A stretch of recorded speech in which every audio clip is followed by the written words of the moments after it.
was a lot of cool cars in the drag strip. What we ended with was cars on fire, cars with tires on fire, rubber flying everywhere, people screaming. It was one of the most fun days I have ever spent at a drag strip. We had great action on the track, and of course the burnout contest was legend last night. Well, here in just a few minutes, we're going to have qualifying getting ready to go. We're going to need this crowd to be as loud as you possibly can for all of your favorite YouTubers and all of your favorite personalities that are going to get ready to take time out there. We're going to do it in 4 different groups. They're going to get a warm-up lap, and then they're going to get 2 laps that are going to be timed. They're going to take the fastest of those laps, and we're going to go ahead and get the field set. And then a little bit later on, we're going to turn them loose for 80 laps of side-by-side fender rubbing.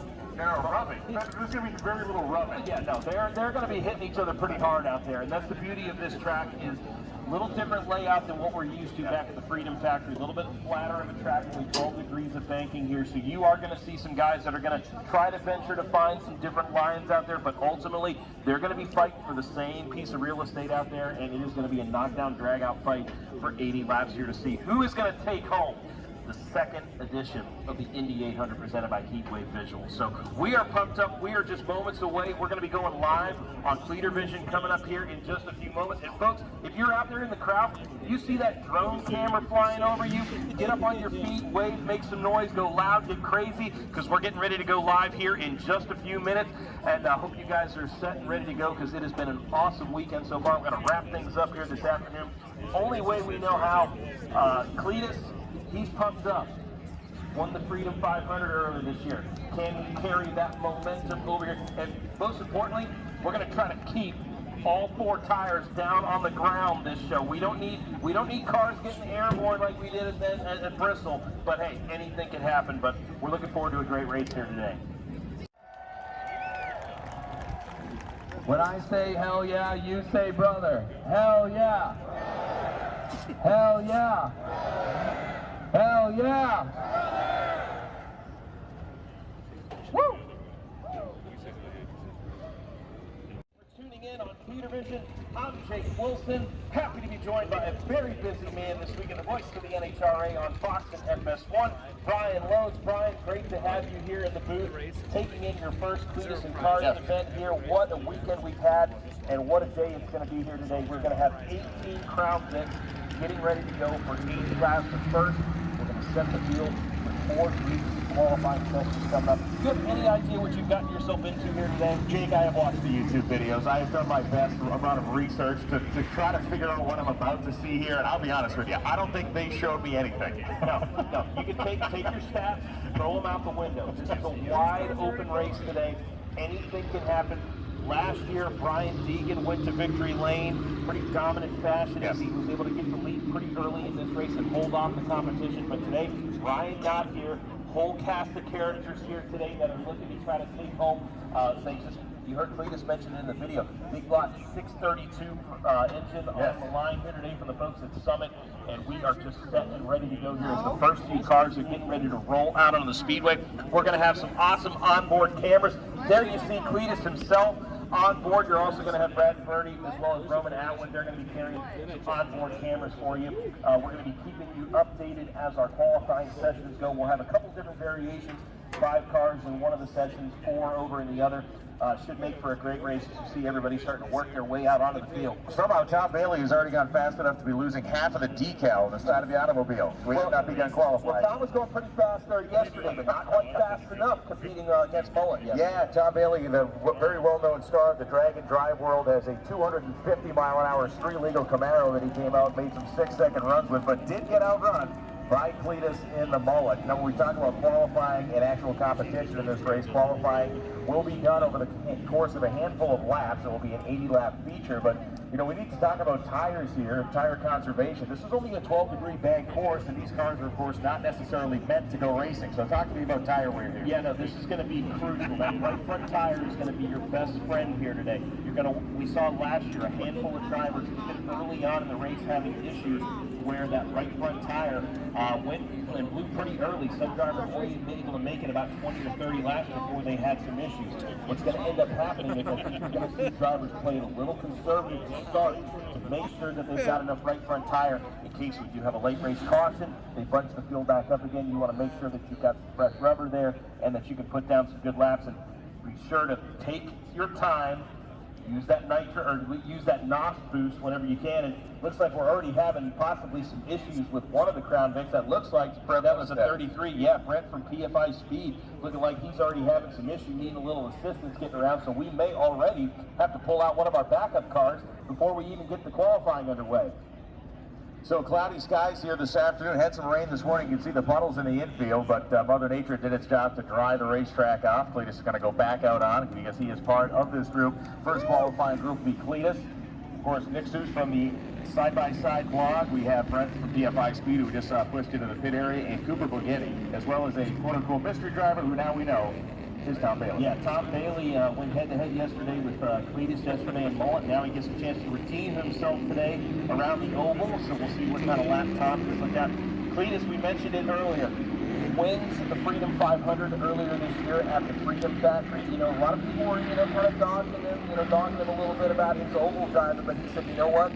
Forget that. The past is the past, and I'm moving forward. And he's gotten off to a hot start here in 2023. He's going to look to try to continue that here today at the Indy 800 presented by Heatwave Visual. We've got our Heatwave Visual glasses on, of course.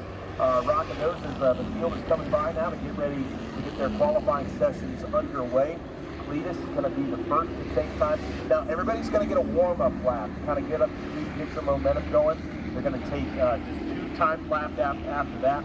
They're going to take the fastest of those 2 laps. It's going to be interesting to see how they space the cars out here. Now, one thing to take notice with these Crown Vics, pretty big rear spoiler on the back of these cars. You're not going to typically see that, coming down the road, but with those, it's roughly about a 6-inch spoiler. The Gurney's lap on steroids. Yeah, so for some of these drivers, they're going to try to get tucked up behind some drivers who maybe, not necessarily like we're drafting like we're in Daytona or Talladega by any stretch of the imagination, but a chance for you to try to gain a little bit of speed down the straightaway. Be patient when you have to use that NOS bottle there to try to get that boost going.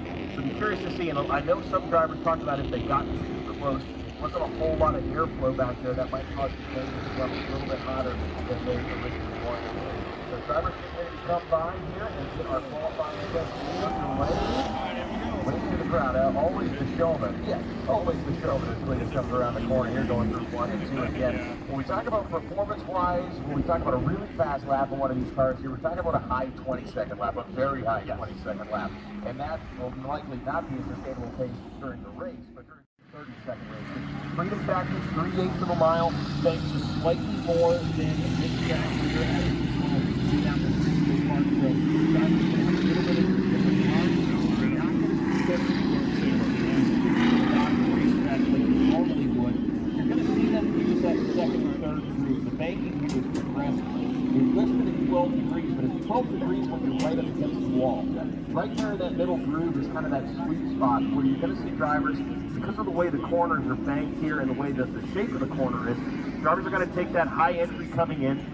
You're almost going to kind of see the drivers diamond the corner a little bit, where they kind of come into the corner low, kind of roll and rotate up towards the middle of the racetrack, maybe into that second, and sometimes even venture kind of up into that third groove with the right side tires to kind of take advantage of that banking a little bit, try to get more speed. You definitely don't want to go right up against the wall. That's not going to get it done, especially here in qualifying. But we've got our timing and scoring updated, and it looks like Nick Seuss from the side-by-side blog, good strong run for him, a 30.569. This thing started. Tom Bailey's second quit. Third quit was going to be Cletus at a 31.845. He's going to be a little disappointed with that. Cooper Bogetti rounding out that. 34.646. Cooper's going to have to pick the pace up just a little bit. We're getting ready to roll out our next group number 2 headed out on the speedway. This one's going to feature Dr. Parker Richard, who had quite the eventful day yesterday at the burnout pad, and he was the fast qualifier in his event last year. Translate that again here this year. Jack Cletus, the number 69 car. What kind of run is put out here today? One guy is definitely going to want to keep an eye on. That number 70 is a great bird. Keep an eye on. points up and ready to go. And Derek Beers from Vice Grip Garage. Vice Grip Lock is out there as well. The iconic 1776. He can pull off. He had not been finished here last year. One of the best, most fun guys to watch over here. And a great year ahead of him. He built all types of different wild stuff. He was up to a burnout with his big block power race truck last night. A burnout pad did very well.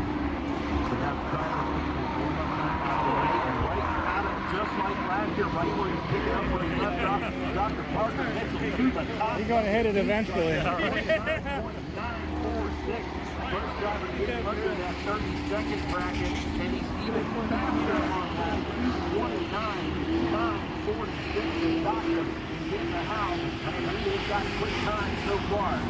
We're riding on board right now with the birdie, and you can see how smooth he's being on this steering wheel. You can watch that left-hand input as he comes through, makes himself a little bit of wind before he brings it back to the center as he comes around to the stretch to finish the run. So the birdie is a guy who, as you mentioned, watch, because as far as racing experience goes on a professional level, this guy is more than anybody in the house. He's going to hold it steady steering wheel. We're seeing here right now on our onboard stop, not ready to move his hands a whole lot, kind of trying to slide up the racetrack just a little bit, try to find grip rather, and Brad Brooks is up on third, quick 30.4.